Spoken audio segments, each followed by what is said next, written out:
Bismillah wa salatu wa salamu ala rasulillah wa ala alihi wa sahbihi wa man tabi'ahum bi ihsani ila yawmiddin. Allahumma la sahla illa ma ja'altahu sahla wa anta taj'alul hazna idha shi'ta sahla. Assalamu alaikum wa rahmatullahi wa barakatuh. All praise is due to Allah subhanahu wa ta'ala who has guided us, who is the only one worthy of worship in truth.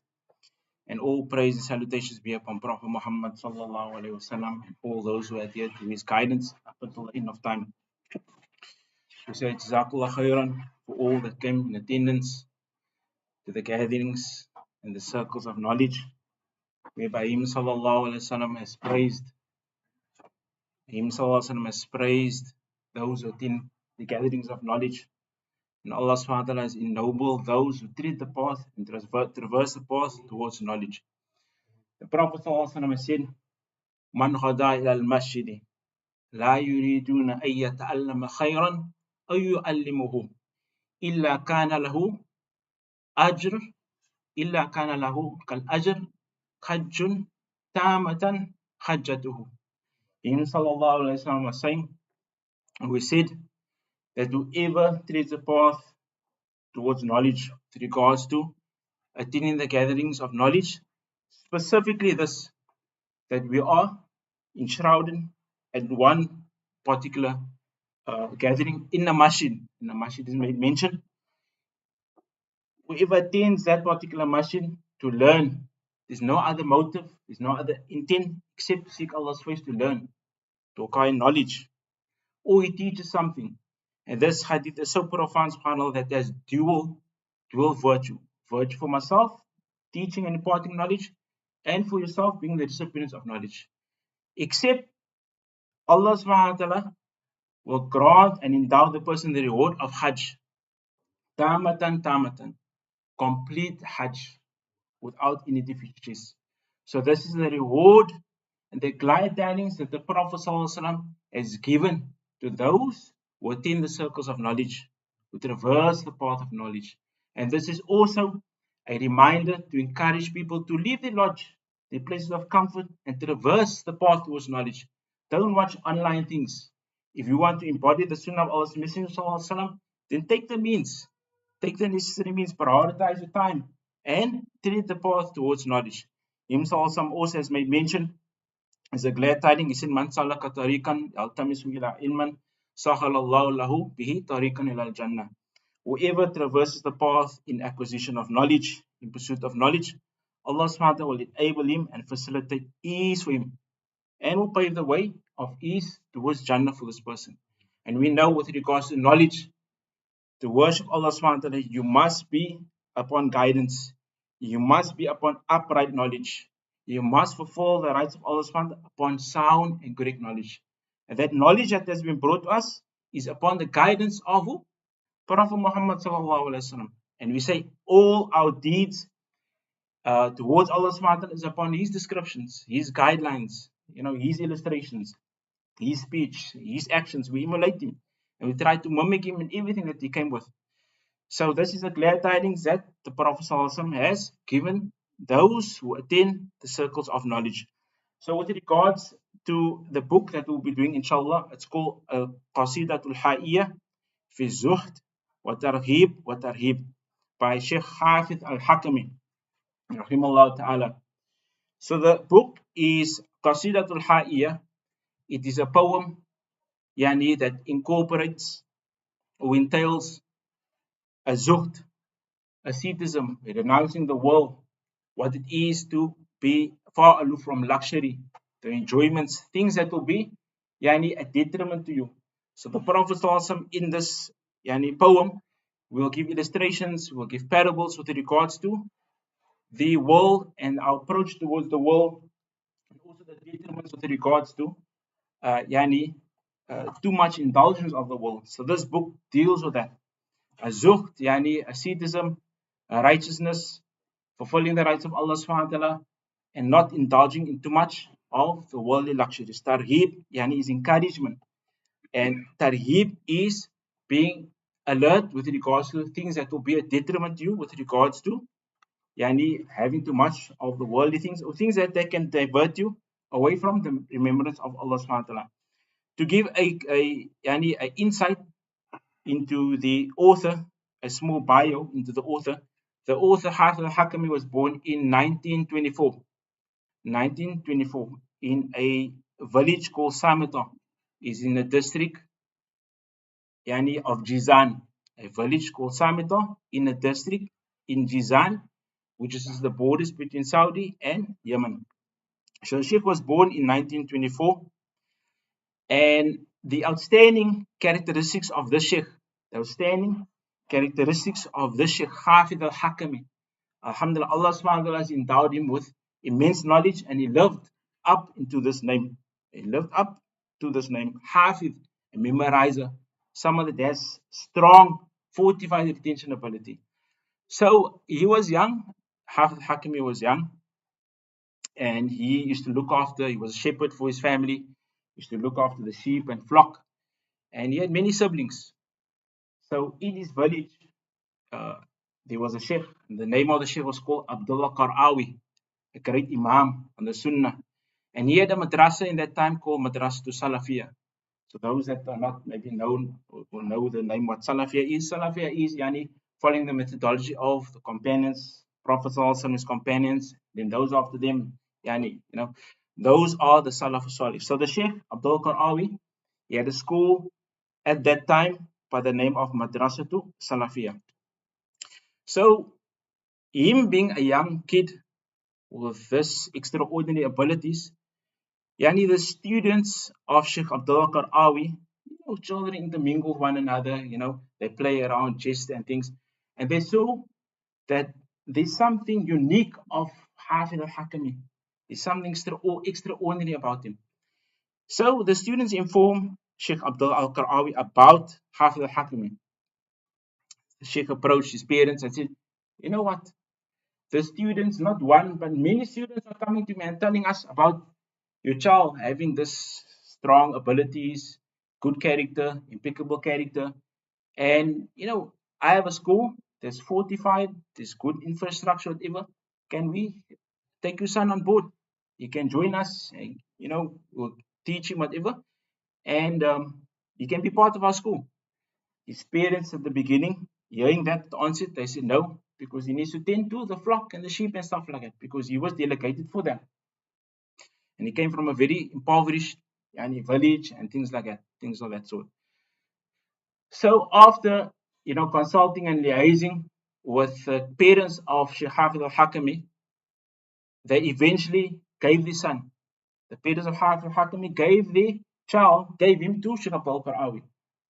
And Hafid al-Hakami, he learned under Sheikh Abdul Qarawi for 10 years. He learned under him for 10 years, studied under him, learned under him tutelage, adopted the characteristics of a Sheikh. So at that time, a Sheikh Hafid al-Hakami, with his extraordinary abilities, at the young age of 10, the Sheikh now commanded him to do certain instructions. Remember, 1924 was a long time. There was no, good technology at that time. It was electricity was very scarce, water was scarce. Now, remember, this is an Imam in the Deen that flourished of recent. So the Sheikh requested him to write, certain books, because they saw his good talents and his capabilities. And by the age of, I think, 18, Sheikh Hafid al-Hakami documented, on the request of the Sheikh, books, Sulam al-Usul, Ilm al-Usul, a poem on Usul al-Fiqh. Then he wrote a book on Aqidah. All his compilations, all gathered together, which the researchers have documented, is reaching up to 30. Hafid al-Hakami's books reached up to 30. Now, the outstanding thing of this Sheikh is he died at the age of 34. The Sheikh, he passed away, rahimahullah ta'ala, at the age of 34. And he accomplished so much in his time. So, Sheikh Muhammad ibn Hadi al-Madkhali, hafidhullah ta'ala, is a professor in the faculty of Hadith, one of the major scholars alive in today's time. He documents certain incidents in the life, memoirs in the life of Hafid al-Hakami. So Sheikh Muhammad bin Hadi, Hafidhullah ta'ala, he says that Ahmad Yahya Najmi informed him. Now, Ahmad Yahya Najmi is the Mufti of Jizan, and he was a Mas in Hadith, Imam of Salafiyah, and he was a teacher of Shaykh Rabi ibn Hadi al-Madkhali. This is a great ulama. So Shaykh Muhammad bin Ali is saying that his teacher, Ahmad Yahya Najmi, is informing him the life and yani incidents of Hafiz al-Hakami. He says Ahmad Yahya Najmi was learning under Shaykh Abdul Qur'awi, rahimahullah ta'ala. Hafiz al-Hakami was learning at the same time. Wallahi, I always make examples of this in terms of the abilities Allah subhanahu wa ta'ala has endowed you with and how to apply yourself, and also going that extra mile, have that firm resolve and determination to push yourself, and you will reach high heights. Ahmad Yahya Najmi and Hafiz al-Hakami, they started at the same time learning Hifz under Shaykh Abdul Qur'awi. The same time. Hafiz al-Hakami, Shaykh Ahmad Yahya Najmi will learn 1/8 of the Quran. 1/8 of the Quran. They started at the same time from Baqarah. Hafiz al-Hakami will memorize the Juz. As me and Daud studied together. Allah bless our brother, strong Hafiz as well. 1/8 Ahmad Yahya Najmi memorize. Hafiz al-Hakami 1 Juz a day. Next day, Ahmad Yahya Najmi 1/8. The next day, Hafiz al-Hakami 1 Juz. The following day again, 1/8 Ahmad Yahya Najmi, Hafiz al-Hakami 1 Juz. And then Sheikh Ahmad Yahya Najmi said, and this is years ago. And then I approached Hafiz al-Hakami and said, I can't keep up. Doubt you know how it is with regards to memorization. I can't keep up. By that, within that month, Hafiz al-Hakami completed the Quran in 1 month. In Ramadan, wallahi, in Ramadan, it was the afternoon, that same night, you'd stand in Tarawih and read that which you had memorized in the afternoon. This, the memory of Hafiz al-Hakami, rahimahullah ta'ala, rahmatullahi wasi'ah. That's a one part. Another incident, Shaykh Muhammad bin Hadi, Hafidhullah ta'ala, mentions, he says that Hafiz al-Hakami was in Makkah to meet a friend of Shaykh Abdul Qur'awi. Remember, he was under the tutelage and guidance of Shaykh Abdul Qur'awi. So in Makkah, it was Hajj season. So another Shaykh met up with Shaykh Abdul Qur'awi, Shaykh Muhammad Abdul Razak, something of that sort. So they had a meeting, Shaykh Abdul Qur'awi and Shaykh Muhammad Abdul Razak. They had a meeting, they had a gathering. And in that gathering, Shaykh Muhammad Abdul Razak, he handed over a book to Shaykh Abdullah Qur'awi. He said, this is the book. The name of the book is Halq Af'al al-Ibad. This book, Imam Bukhari wrote in a refutation to subdue the Jahmiyyah, those people that deny the attributes of Allah, the innovators, and so on and so forth. Big book. Book is 1 volume, but it's copious. Lots of narrations there, lots of Asma Rijal, names of the narrators. So as Shaykh Muhammad Abdul Razak is giving the book to Shaykh Abdullah Qur'awi, Hafiz al-Hakami, being a little child or little kid, he witnesses that. And he's startled because books, pursuit of knowledge, is appealing. It's a learning. And then, Shaykh Abdullah Qur'awi says to Shaykh Muhammad Abdul Razak, give the kid the book. He had 2 volumes. Give the Hafiz al-Hakami the book. They gave him the book. That was Isha time. Isha time, they gave him the book. Halq of Al-Ibad. So Hafiz al-Hakami went to his own thing. After Isha, the scholars, they don't talk much. They go back to their lodges and, they terminate the night again. So Hafiz al-Hakami's brother, who was with him, he heard Fajr, the first Adhan of Fajr went off in Makkah, the first Adhan of Fajr to wake the people as a announcement. You need to now stand up, whatever. Hour before Fajr. So Hafiz al-Hakami's brother heard Hafiz al-Hakami saying, wa sallallahu ala nabiyyina Muhammad. Now, when do you hear that? You hear that after the completion of an entire book. So Fajr came, and then Shaykh Hafiz al-Hakami gave the book back to Shaykh Muhammad Abdul Razak. Shaykh Abdul Qur'awi was there, he's witnessing now this. And he says, oh mashallah, you read very quick, you read the entire book. So Abdul Qur'awi said, no, he didn't read the entire book. He memorized the entire book. He memorized the entire book from Isha up until Fajr. A massive book memorizes. So subhanAllah, this is the excellence, the virtue and the reverence of scholars in this time. I always make mention this to my father, is sometimes we hear stories of Imam Shafi. He memorized the Muwatta when he was 15. He memorized Imam Malik's book when he was 15. Today's time, Allah has blessed His Ummah with great notable, erudite scholars with great virtue. You will see a student, yani maybe in Medina, that memorized maybe Bulugh al-Maram, Mishkat al-Masabih, and the person is maybe 18 years old. So there are virtues and blessings that Allah continuously to ennoble people, even in this time. It's not like we are far aloof and far remote from Imam Bukhari. These capabilities, these tendencies to push oneself and to tap into that which Allah has given you, you can achieve that. You have a strong mindset. That's why the teachers always say, professors always say, you can do it. Push yourself. Have a strong, don't let anything be of a detriment to you. Be positive, have optimism, and you will reach that. You will reach great great heights with Allah subhanahu wa ta'ala. So that is just a intro into who Shaykh Hafid Al-Hakmi rahimahullah ta'ala is.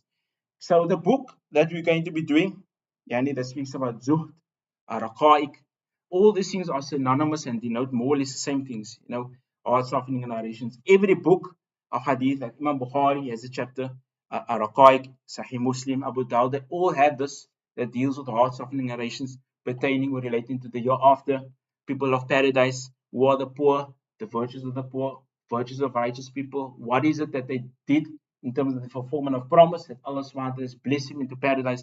All these things relate of virtue of the hereafter, and it's categorized as a zuh, a raqaid, and a tazkiyah, heart softening narrations and purification.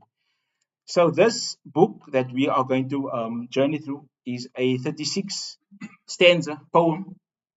It deals with variety aspects of zuh, people of paradise, the antithesis of that, people of hellfire, the abode of paradise, the delights thereof, what awaits the believer in the hereafter, the world, the virtues of righteousness in the world, the lowly virtue of doing misdeeds in the world, the outcomes of those people. So inshallah, we'll start without further ado.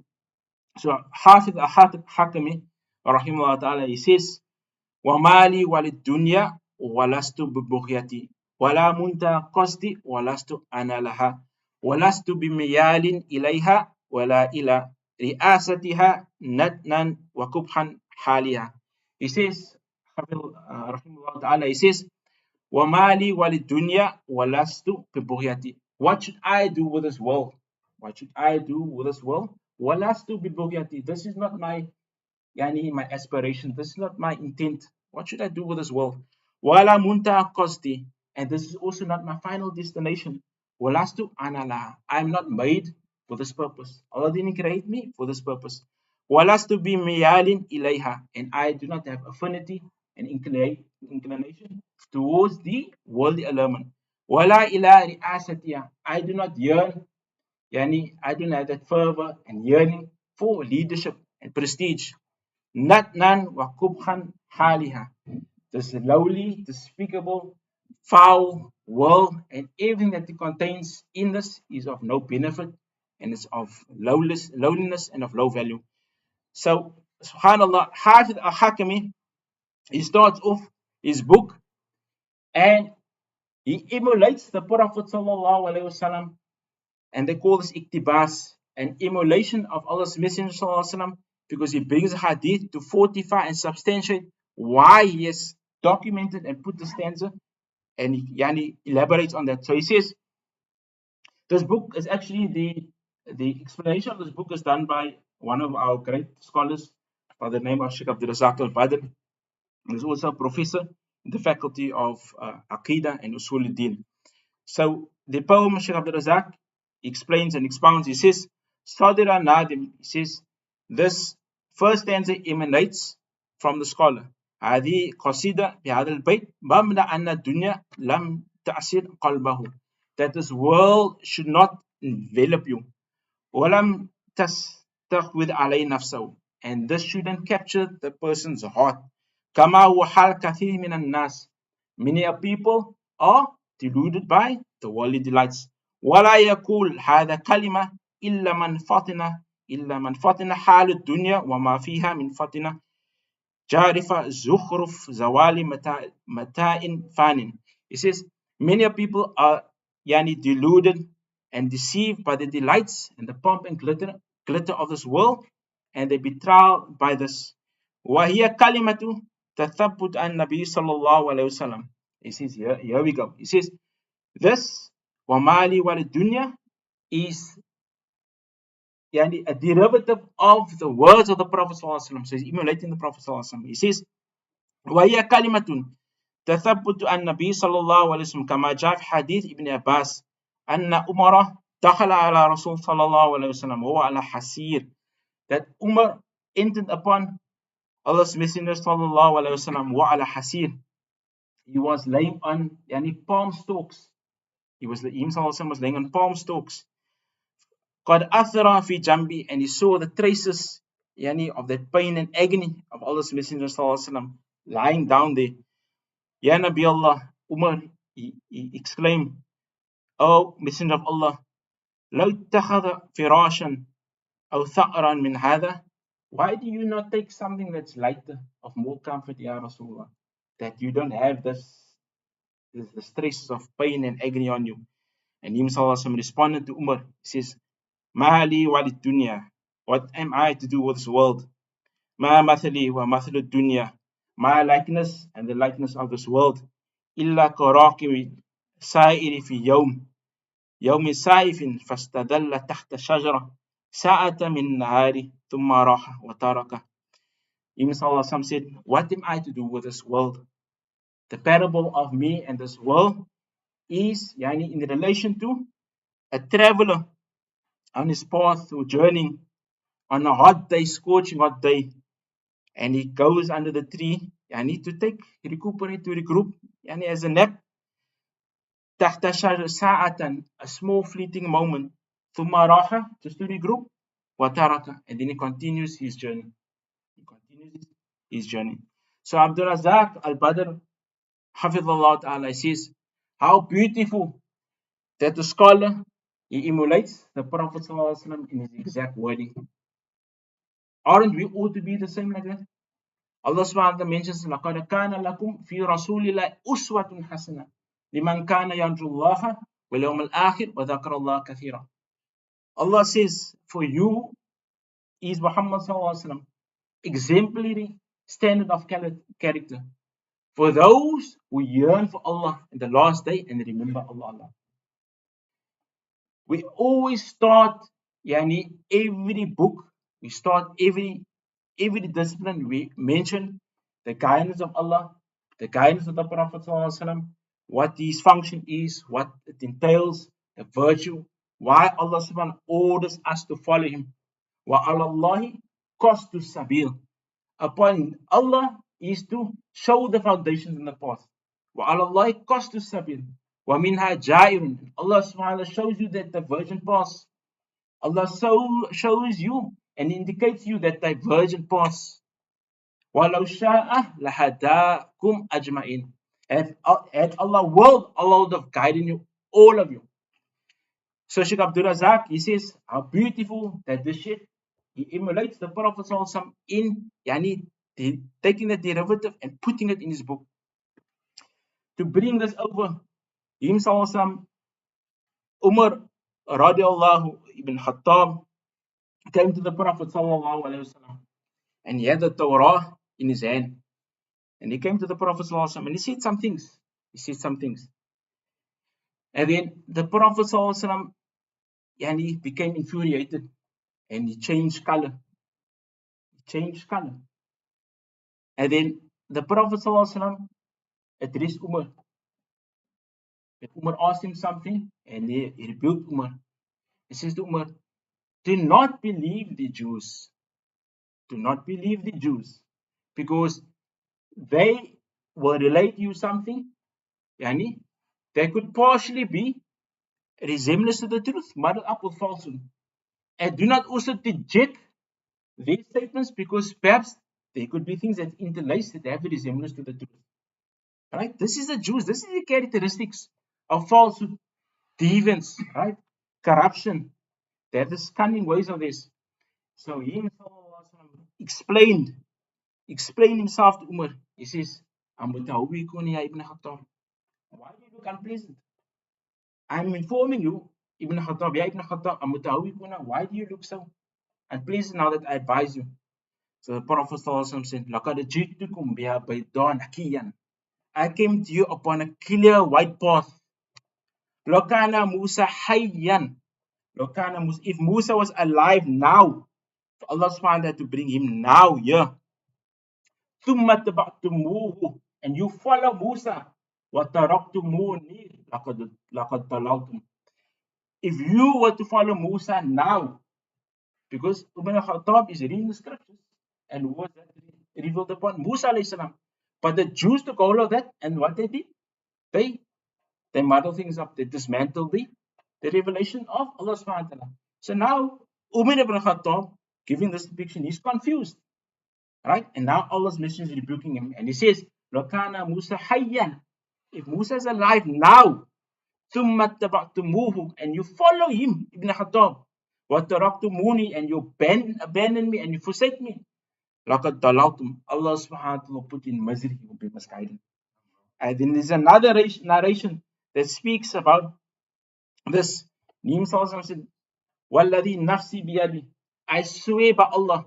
Now, if the Prophet Sallallahu used these expressions, whatever follows from this is like a reprimand. The magnitude of this clause, وَالَّذِي نَفْسِي بِيَدِهِ, it is of utmost importance, the magnitude and the reverence of his words. This is وَالَّذِي نَفْسِي بِيَدِهِ لَأَنَّ مُوسَى alayhi salam kana hayyan, if he's alive now, ma wasi'ahu, yes, no, Musa alayhi salam has no discretion, he has no other way, illa ay yattabi'ani, he has no other way or other path except to follow me.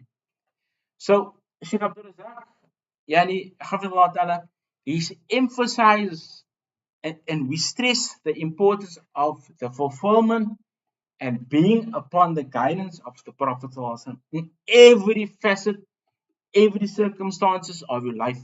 To be upon that path, tread this path, subhanallah, with regards to this book, Raqaiq and these things, because many parables that the Prophet sent forth, is many parables from the companions, many parables of the Imam. The Prophet said, my parable is like a man that is mounting a mountain. And this is when the Prophet assembled them all and addressed his uncle Abu Lahab. This is at the onset, the very beginning of his dispatch that Allah subhanahu wa ta'ala sent him as a messenger. He gives this parable, subhanAllah. He says, my parable is like of a man mounting a mountain. And he's addressing you all and he's saying, oh people, what would you say if I inform you there's an army about to approach you? It's an army about to approach you. What would you say? Would you believe me? Would you believe me? In that hadith, it's a long hadith,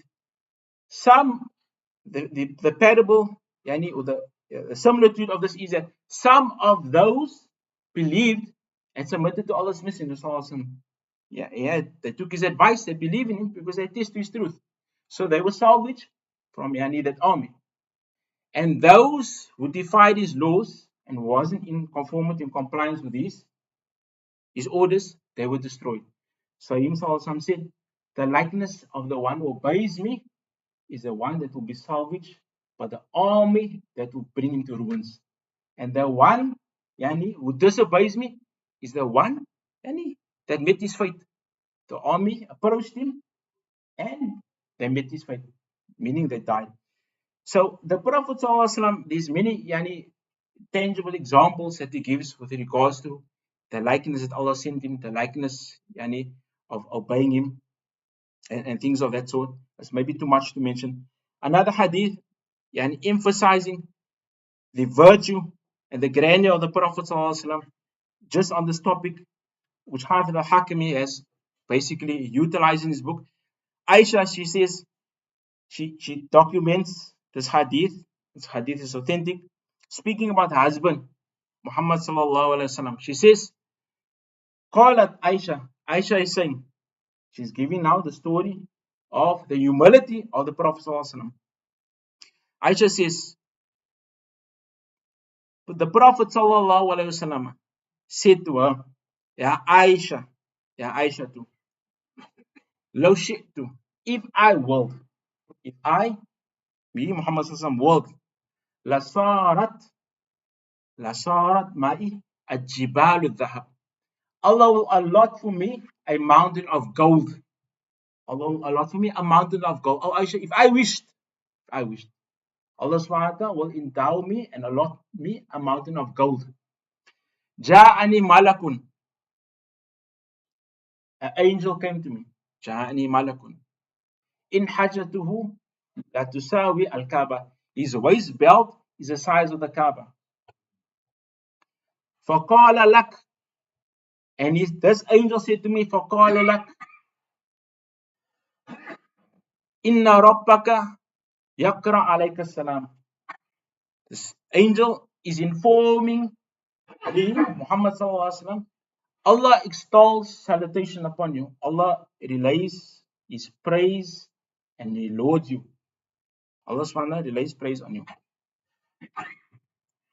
In shitta, if you wish, Muhammad sallallahu alaihi wasallam, if you wish in shitta, an nabiyan abdan, or nabiyan malakan. If you wish, you can be a prophet king or a messenger slave.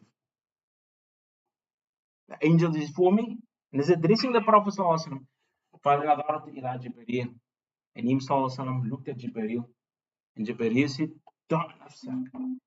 Jibreel informed the Prophet sallallahu alaihi wasallam, "Ya Rasulullah, be submissive, humiliate yourself, Allah subhanahu wa ta'ala." فَقُلْتُ نَبِيًّا abdan.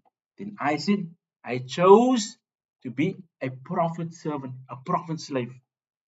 Him sallallahu alaihi wasallam chose to be a prophet slave. Aisha then continues with the hadith. بعد هذا بعد ذلك لا يأكل متكئيا. Him sallallahu alaihi wasallam never ate sitting reclining. He never sat after that, after the angel informed that, sitting yani, and eating and reclining. يقول أنا آكل كما آكل العبد وأجلس كما يجلس العبد. I eat as a slave eats, and I sit as in the same manner that a slave sits. In another hadith, Jibreel and the Prophet ﷺ were yani, in a gathering, and the angel descended upon them. And Jibreel said that this angel has never descended before since he was created. And the angel came to the Prophet ﷺ, and in the same variation of hadith is he informed yani, the Prophet ﷺ, Allah sent me to you, Ya Muhammad, you can either choose Afamalukun Abdun wa Nabiyan Mursal, you can choose a king, to be a king prophet, or a messenger slave. And then Jibreel informed him the same thing. Atawada li Rabbik ya Muhammad, be subservient and submissive to your Lord Muhammad. And then I chose to be a messenger servant, a slave. This is the humility of Muhammad sallallahu alaihi wasallam. This is the powerful thing of these narrations is this is the onset of why we're journeying through this book of Raqaiq, of Zuhd, Tazkiyah. We're giving the descriptions of the Prophet sallallahu alaihi wasallam. He's relaying of information over to us. The examples that they give, traveling on a hot day. He gives us parable about him sallallahu alaihi wasallam. He's a personification of that same thing that he's giving. The same parable that he's giving, he's a living embodiment and a personification of that thing that he's laying over. Subhanallah, how amazing. He also says, himself in another hadith, he says, Ya ayyuhan nas, Ya ayyuhan nas, la ta'fa'uni fawqa qadri. He said, oh my people, oh assembly of people, Do not revere me over above that which Allah subhanahu wa ta'ala has allotted for me. And don't praise me and extol me too much. Don't do that. فَإِنَّ اللَّهَ اتَّخَذَنِي abdan. Allah subhanahu wa ta'ala has chosen me, selected me as a slave. قَبْلَ أَنْ يَأْخَذَنِي نَبِيًّا. Allah has chosen me as a slave before He selected and nominated me as a prophet. These ahadith sharing and displaying the virtues of the Prophet ﷺ, his etiquettes and his mannerisms, is something that we should always try to strive and emulate for. Always strive to embody this and try to live to the best of our ability and to adhere to his way.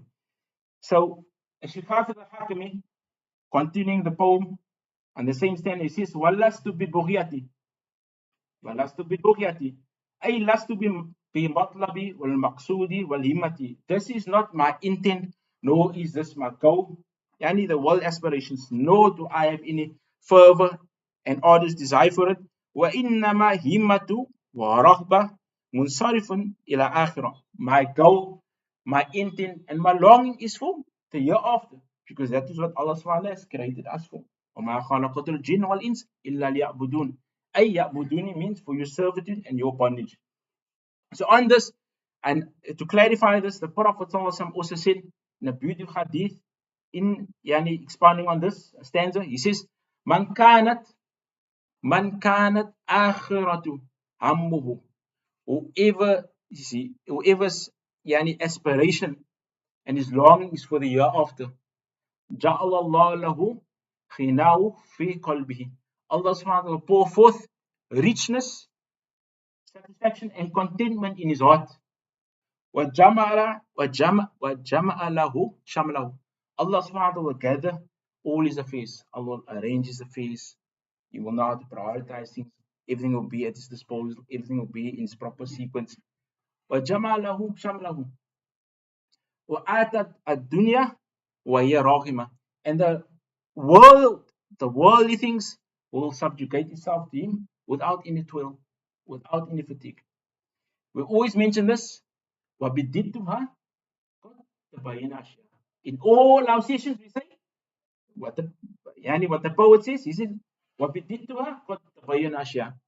Knowing the opposite and the antithesis of something, many things are brought to truth. Many things are manifest and veils itself. And this is the hadith. This is the hadith. And the antithesis of this, on the contrary, man kanat ad-dunya hammuhu. Whoever makes the world his loftiest aspirations, he longs for the world, he's infected with the world. Ja'alallahu faqrahu bayna aynay. Allah subhanahu wa ta'ala will place poverty and destitution between his eyes. وَفَرَقَ عَلَيْهِ شَمْلَهُ. And this is very scary. Allah will disperse and scatter his affairs. Nothing will work for this person. Every time you wish to embark on a particular endeavor, you will find impediments, these obstacles, hindrances. He doesn't know if he's coming or going. He himself will be disorientated, dysfunctional. Why? Because he engrossed himself in the worldly things. No reliance on Allah, no dedication or portion his time for Allah subhanahu wa ta'ala. Everything is just engrossed and infected, and his life is unfolded like that. وَفَرَّقَ عَلَيْهِ شَمْلَهُ وَلَمْ يَأْتِ الدُّنْيَا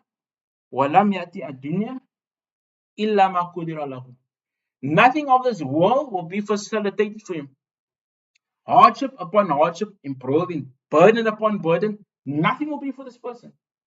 إِلَّا مَا قُدِرَ لَهُ, except which Allah has ordained or portion for him. He will strive for certain things, he will set out, firm resolve, but there will be stumbling blocks. He will be deterred, he will be derailed. Why? Because the person is far aloof from the worship of Allah subhanahu wa ta'ala, the ubudiyah. So, he takes it upon himself. He knows how. His capabilities, his intelligence, but this person is actually what? Ignorant and devoid, because why? Allah has not blessed this person to be upright and to be guided. قَوْلُ وَلَا مُنْتَهَى قَصْدِهِ. And this is not a final abode. Allah subhanahu wa ta'ala mentions with regards to this, مَا عِنْدَكُمْ يَنْفِدُ. What you have will perish. It's inevitable. It's bound to happen that things that you have yani, will be of no value, to wither away. وَمَا عِنْدَ اللَّهِ بَاقٍ. And that which is with Allah will remain. أي أنها لم تستوي على مقصده الغاية. That you do not have any affinity and inclination towards yani, the world, and you're making it your highest aspiration. وإنما غاية نيل رضوان الله وفوز ودرجات الأولى في الآخرة.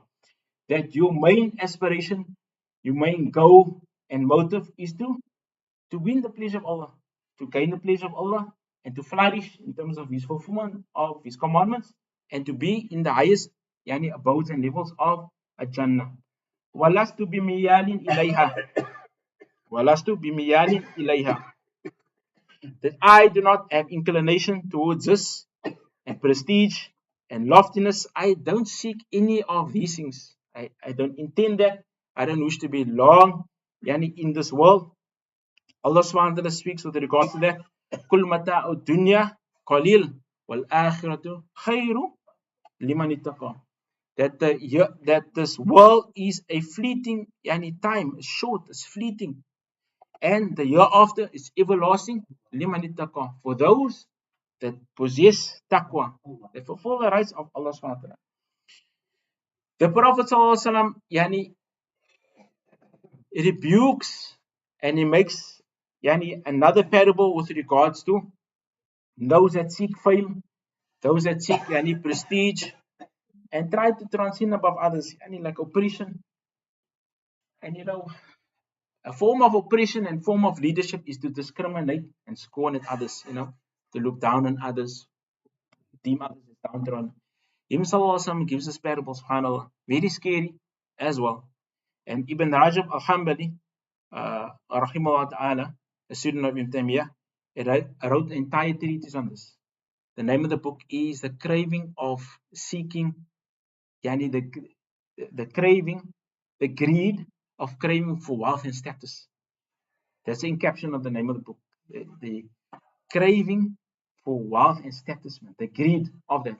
And Ibn Rajab, he documented and yani, elaborated on this hadith in entire treatise. Prophet sallallahu alaihi wasallam said, ما ذئبان يعني ما ذئبان جائعان أرسل إلى الغنم بأفسد لها من المرء. He said, there is nothing more harmful than two hungry wolves. Two hungry wolves set out, two hungry, ravaging wolves let loose upon a flock of sheep, innocent and tame sheep. Listen to this parable, profound. بأفسد لها من مرء من ماله وشرفه ولدينه. Ibn says that two ravaging wolves upon a flock of sheep is less more significant, it's less more harmful than a person that yearns and longs for fame and money with his religion. And we always say this: when you do things, seek Allah's face, ask Allah for refuge, think before you speak. Ease this action, seeking the face of Allah in His countenance, ease it upon the guidance and blueprints of the Prophet sallallahu alaihi wasallam. Take yourself to account, self-introspection. We say when you do fulfill an action of Allah subhanahu wa ta'ala, Allah will elevate you. Why? Because you're fulfilling His deen. In the same breath, on the same interim, that same deed that you can do can bring yourself to ruins and destruction. Why? Because you can do that to seek appraisals and recognition of people. You want people to elevate you. You want to appease people. This hadith is referring to that. People that the entire religion. So religion, ala lillahi dinul khalis. The religion is solely for Allah subhanahu wa ta'ala's sake. So these people, may Allah save us from them as well. I mean, we seek refuge in Allah from these despicable traits that only Allah subhanahu wa ta'ala is aware of. We purify ourselves, we take ourselves to account, whatever errors we have, we acknowledge, and we make any firm resolve to adjust these despicable traits of ours. So Ibn Rajab Al-Hanbali is saying that these people, they've utilized their religion to seek, they sought after these things: fame, to be notorious and known by people; wealth, to accumulate wealth. Why people teach? People have. I'm not saying it's wrong. Disclaimer: I'm not saying it's wrong to teach and you earn a numeration. I'm not saying that. Your service. The scholars do say you must pay someone for his service at the render. That is known. But there are people that don't do anything. People that don't do anything, and this is also the traits of people that are far away from the Sunnah. And that's actually what I actually intend to say. People that are far away from the Sunnah, that they have these characteristics. This is mostly rampant in them. Doing ruqya courses, seeking a remunition. Right? How much you have? Janaza? No, but you're not able. You impoverished. Janaza, give me 3,000. So he goes to all the elite people, all the righteous people that is known, having wealth. And what does he do? He renders the service. What's his service? Deen. He gives him his deen. He teaches him, educates people, but he seeks money from them. It's not like he will do it, like they'll say, pro bono, for free. Do it seeking Allah's face. You want to use the English term pro bono, you do it, it's like a humanitarian thing. But they do it for fame, and they seek any attachment of money for them. Thing that they do, that's solely for Allah's sake. So this is what Hafid al-Hakami is making mention of, that you do not seek leadership or fame or anything with regards to this world, because this is a detriment of it. Do not utilize your religion for the acquisition of money and fame, because it will bring you to ruins.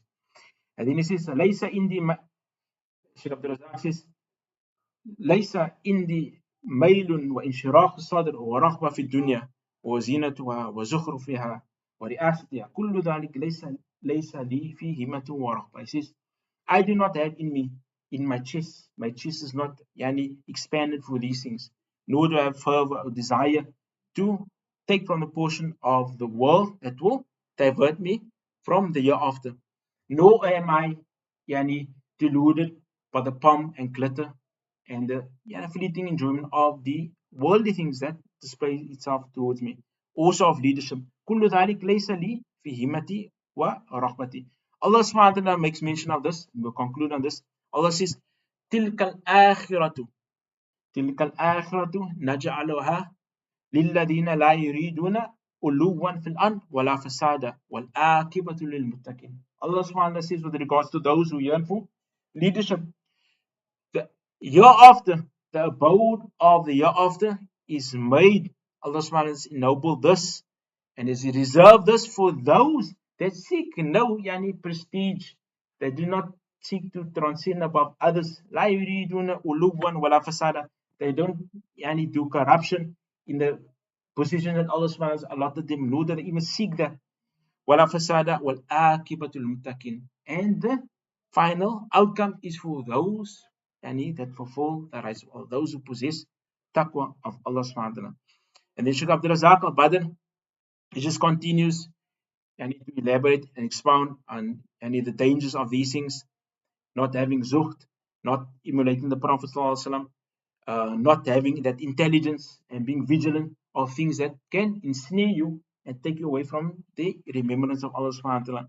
And if you do fall into that, your ways of taking recourse back to Allah subhanahu wa ta'ala and back to righteous deeds. Because if you don't take that recourse as an exit towards Allah subhanahu wa ta'ala, then the world will enwrap you and you will be of Ahlul Shaqawa, the people of misery and loss.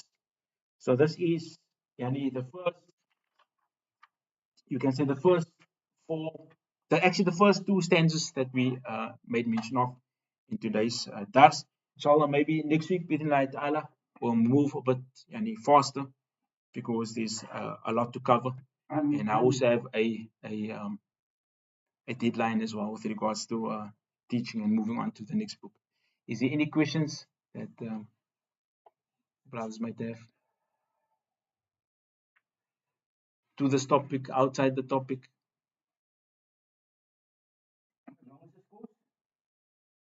6 weeks. Okay, so we can conclude on that, inshallah. سبحانك اللهم وبحمدك أشهد أن لا إله إلا أنت أستغفرك وأتوب إليك.